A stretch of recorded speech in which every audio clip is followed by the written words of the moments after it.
God tells Abraham, I will show you where the land is. Okay, so Abraham packs up his stuff, gets his tribe together, and they set off on the way with their tents.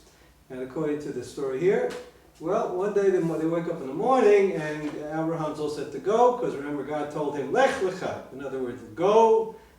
Well, you could translate it literally in Hebrew, go to you, but usually it's an idiom, if I'm not incorrect, it means just keep going. Go, man, go. Let go, lech lecha. So Abraham wants to do what God says, and so he starts trying to pack up his tent, and guess what? Can't pack it up, doesn't fold up. Okay, so he tells the guys, look, God told us to keep going, so let's see what happens. You guys take your tents, pack them up, and guess what? Can't pack them up either. So the moral of the story is here. This must be the place. If you can't, we got to keep going. Number one. Number two, we got to stay here. Now, how is that? Sounds pretty nutty. What's going on here? So, as a matter of fact, Shlomo doesn't really tell us what's going on here. Doesn't say much about it. Well, he says, see, this is where we differ. Here's where I'm going to part ways with Shlomo Carlebach, because he's going to give us some kind of a story, some friendly advice, some kind of holy stuff.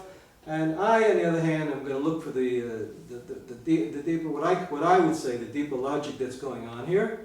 And I'll say it right off the bat. I am not ashamed of the fact that I am up to my ears in all kinds of philosophy, especially what we call dialectical thinking. And we see it right here. And this is a beautiful example.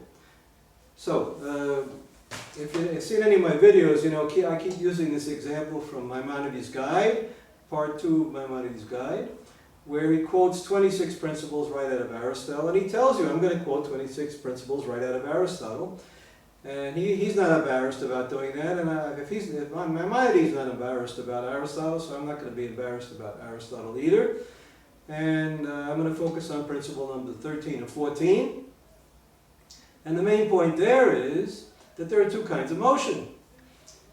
There's busy work motion, where some people are running around trying to make a fortune or whatever, selling used cars or whatever they're doing. They're going from point A to point B, to point C to point D, up X, Y, Z, and the whole life is running around. Okay, so that's not with the kind of motion that lech lecha is referring to. And Shlomo isn't giving us any of a clue to the deeper logic that's involved here. All he says is, I want you to be so holy to me. He's talking about some other Rebbe here. When you're so in holiness, you can't leave. Well, that's more mumbo jumbo. He's interpreting mumbo jumbo with mumbo jumbo, and that's where I part ways with Shlomo Carlebach. I'm going to keep coming back to him as a source, but I'm going to keep going to me as the. Okay. Now, so what's the point here? Principle number 14 of Maimonides' Guide, Part 2, that Maimonides takes from Aristotle, is that there are two kinds of motion. There's linear motion, which I just said, and there's this other kind of motion, which is exactly what lech lecha is all about. Now, what are the two characteristics of this other kind of motion, which Aristotle calls local motion, according to Maimonides? And the translators, I don't know what the Arabic original was, but anyway, local motion has two qualities. Number one, it's in one place, and here we have Abraham Avinu, our father Abraham, stuck in one place, and everyone else is stuck in one place. So far it fits. And another quality about local motion is that it's in a circle. Now, wait a second. Is God telling all these guys to start running around in a circle, like the Mad Hatter or something, from Alice in Wonderland, where they're, I forgot exactly what they call that thing, all the animals running around in a circle, singing a song, and maybe that's a reference to this, I don't know. But anyway, no, there's a different kind of circle involved here, and anyone that knows anything about philosophy knows what that circle is. Well, guess what? Yeah, you got it, that's it. Dialectical thinking. The circle is thesis, antithesis, synthesis, which puts you back at the thesis again.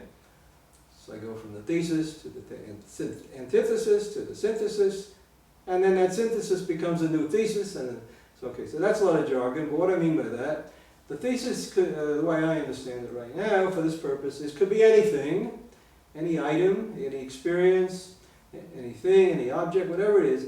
It's oneness, it's one thing.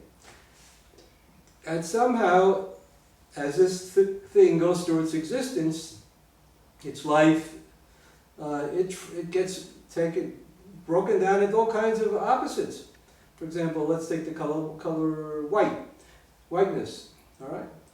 Next thing you know, we put it through a prism, we get a whole rainbow of different colors. They're still related to the whiteness, but they're opposite to the white. Any one of these things is opposite to the white. Say blue is opposite to white, and also blue is opposite to red. So it's a million opposites go opening up here. That's the antithesis, the opposite of the original thing. All right? So we went from the one to the many. And of course, we got to get back to God, that God is the one, and the main idea of dialectical thinking here is God is the one and the many and the one. Identity and difference, if you like Hegel's terminology. Okay, so the synthesis is when all these many things are encompassed in the one. So we have back to the oneness, but it's a new kind of oneness because it includes all the otherness. All right, includes all the other things that happen along the way, and then we start new ones. So I like in my essays, if you take a look, you'll see X is the thesis. X/minus X represents the two opposites, any two opposites, and then the integration of those two, the higher encompassing of those two in oneness again is Y. And then Y becomes Y and factors into Y and minus Y. And then we go back to Z, and et cetera, et cetera, et cetera. So it ends up being not a circle, but a kind of a contemporary circle, what we call a helix. Just like in biology here, the center of existence here is another helix. A spiral. So this is with that idea of a dialectical spiral that's constantly evolving. That's also the idea of Jacob's ladder, and what else? All kinds of mystical metaphors for that. So that's basically what's unfolding here, even in one page of a story, one page and 3 sentences. The way God shows Abraham what's going on is simply teaching him dialectical philosophy, whether you like it or not. I'm sure a lot of you Frommies are pushing delete already. Okay, go ahead, do that. You know, ignorance is bliss. But that's what I see here. Okay, I'm not going to pretend I don't see it. What else can we say here? So this is the Holy Land. He's in the Holy Land, and then now. I made a list here of about maybe 50, 60, 70, I don't know, major terms that Shlomo uses in this book. And every one of them, in one way or other, the way I see it anyway, fits into this overall model of dialectical thinking. So the Holy Land is another way of talking about this complete dialectical system, that if we live in it, if we believe in it, if we allow ourselves to flow with it, will give us some kind of a spiritual highs. And people like Hegel like to see the whole history of the world in that context. And there's no end to all over the world. We have all different religions, all different paths, all different crazinesses using dialectical thinking.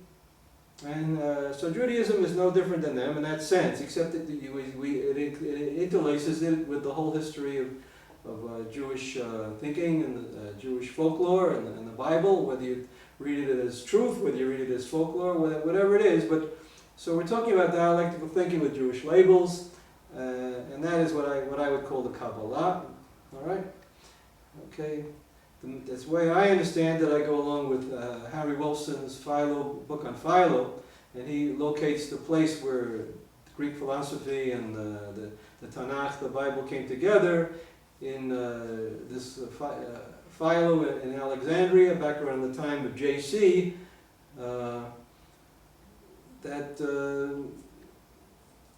So there's nothing so much new for the last 2,000 years in that respect.